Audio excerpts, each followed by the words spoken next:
एक बुढ़िया माई थी। उसके 7 बेटे और एक बेटी थी। बेटी की शादी हो चुकी थी। जब भी उसके बेटे की शादी होती तो फेरों के वक्त ही एक नाग आता और उसके बेटे को डस लेता था और बेटे की वहीं पर मृत्यु हो जाती थी और बहू विधवा हो जाती। इस तरह से उस बूढ़ी माई के 6 बेटे मर गए। 7वें की शादी होनी अभी बाकी थी। इस तरह अपने बेटों के मर जाने के बाद दुख से बूढ़ी माई रो रो के अंधी हो गई। भाई दूज आने को हुई तो भाई ने कहा कि माँ, मैं अपनी बहन से तिलक कराने जाऊंगा। माँ ने कहा कि ठीक है।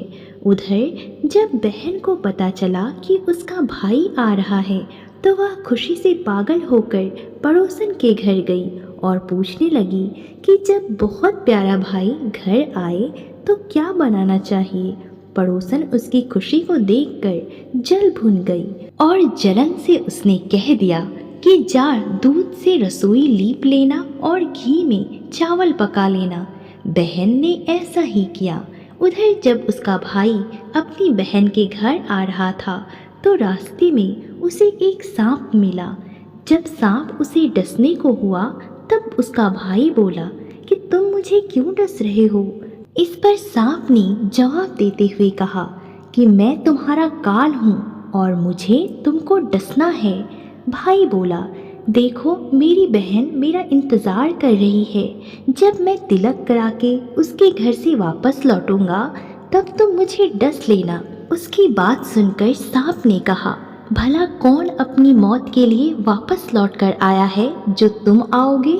इस पर उसने कहा कि अगर तुम्हें यकीन नहीं है तो तुम मेरे झोले में बैठ जाओ और जब मैं अपनी बहन के घर तिलक कर लूँ तब तुम मुझे डस लेना। सांप ने कहा ठीक है। भाई बहन के घर पहुंच गया। दोनों बहुत खुश हुए। भाई बोला कि बहन जल्दी से मुझे खाना दे दे, बहुत ज़ोरों की भूख लगी है। बहन क्या करे, ना तो दूध की रसोई सूखे और ना ही घी में चावल पके।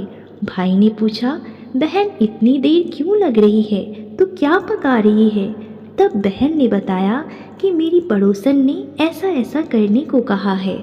तब भाई हंसते हुए अपनी बहन से कहता है कि पगली, घी में कहीं चावल पके हैं और दूध से अपनी रसोई कौन लीपता है। जाकर गोबर से रसोई लीप और दूध में चावल पका। तब भाई के कहने पर बहन ने ऐसा ही किया।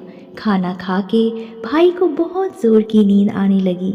इतने में बहन के बच्चे भी आ गए और बोलने लगे कि मामा हमारे लिए क्या लाए हो।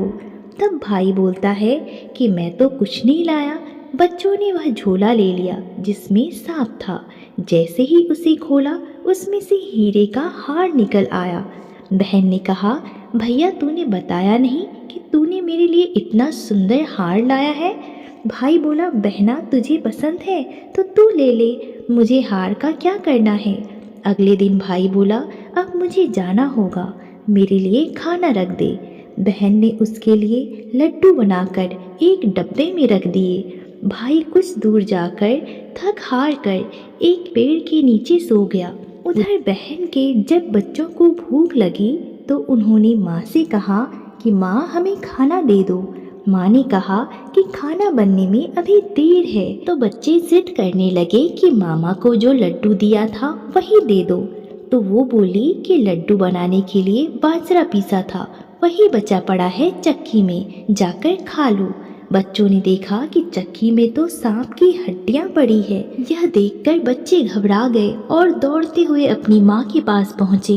उन्होंने माँ को सारी बात बताई। जैसे ही उसे यह बात पता चली उसे अपने भाई की चिंता होने लगी। वह बावली सी होकर अपने भाई के पीछे भागी। रास्ते भर लोगों से पूछती गई कि क्या किसी ने मेरे भाई को देखा है। तब एक ने बताया कि कोई लेटा तो है पेड़ के नीचे, देख ले कहीं वही तो नहीं। भागी भागी वह पेड़ के नीचे पहुंची। अपने भाई को नींद से उठाया। भैया कहीं तूने मेरे लड्डू तो नहीं खाए। भाई बोला, ये ले तेरे लड्डू, नहीं खाए हैं मैंने। ले दे के एक लड्डू ही तो दिए थे, उसके भी पीछे पीछे आ गई। तब बहन बोली, नहीं भाई, तू झूठ बोल रहा है, ज़रूर तूने खाया है, अब तो मैं तेरे साथ चलूँगी। भाई बोला, तू ना मान रही है तो फिर चल। चलते चलते बहन को प्यास लगती है। वह भाई को कहती है कि मुझे पानी पीना है। भाई बोला कि अब मैं यहाँ तेरे लिए पानी कहाँ से लाऊं? देख, दूर कहीं चील उड़ रही है, चली जा वहाँ, शायद तुझे पानी मिल जाए। तब बहन वहाँ गई और पानी पीकर जब वह वापस लौट रही थी तो उसने रास्ते में देखा कि एक जगह जमीन पे 6 शिलाएं गड़ी है और एक बिना गड्ढे रखी हुई थी। उसने एक बुढ़िया से पूछा कि ये शिलाएं कैसी है। उस बुढ़िया ने बताया कि एक बुढ़िया है, उसके 7 बेटे थे। 6 बेटे की तो शादी के मंडप में ही मृत्यु हो गई, तो उनके नाम की ये शिलाएं जमीन में गड़ी हुई है। अभी 7वें की शादी होनी बाकी है। जब उसकी शादी होगी तो वह भी मंडप में ही मर जाएगा, तब यह 7वीं शिला भी जमीन में गड़ जाएगी। यह सुनकर बहन समझ गई कि ये शिलाएं किसी और की नहीं बल्कि उसके भाइयों के नाम की है। उसने उस बुढ़िया से अपने 7वें भाई को बचाने का उपाय पूछा। बुढ़िया ने उसे बताया कि वह अपने 7वें भाई को कैसे बचा सकती है। सब जानकर वह वहाँ से अपने बाल खुले करके पागलों की तरह अपने भाई को गालियाँ देती हुई चली आई। भाई के पास आकर बोलने लगी, तू तो जलेगा, कुटेगा, मरेगा। भाई उसके ऐसे व्यवहार को देखकर चौंक गया, पर उसे कुछ समझ नहीं आया। इसी तरह दोनों भाई बहन माँ के घर पहुँच गए। थोड़े समय के बाद भाई के लिए सगाई आने लगी। उसकी शादी तय हो गई। जब भाई को सेहरा पहनाने लगे तो वह बोली, इसको क्यों सेहरा बंधेगा? सेहरा तो मैं पहनूंगी, ये तो जलेगा, मरेगा। सब लोगों ने परेशान होकर सेहरा बहन को दे दिया। बहन ने देखा उसमें कलंगी की जगह एक सांप का बच्चा था। बहन ने उसे निकाल के फेंक दिया। जब भाई घोड़ी चढ़ने लगा तो बहन फिर बोली, ये घोड़ी पर क्यों चढ़ेगा? घोड़ी पर तो मैं बैठूंगी, ये तो जलेगा, मरेगा, इसकी लाश को चील कौवे खाएंगे। सब लोग परेशान थे। सब ने उसे घोड़ी पर भी चढ़ने दिया।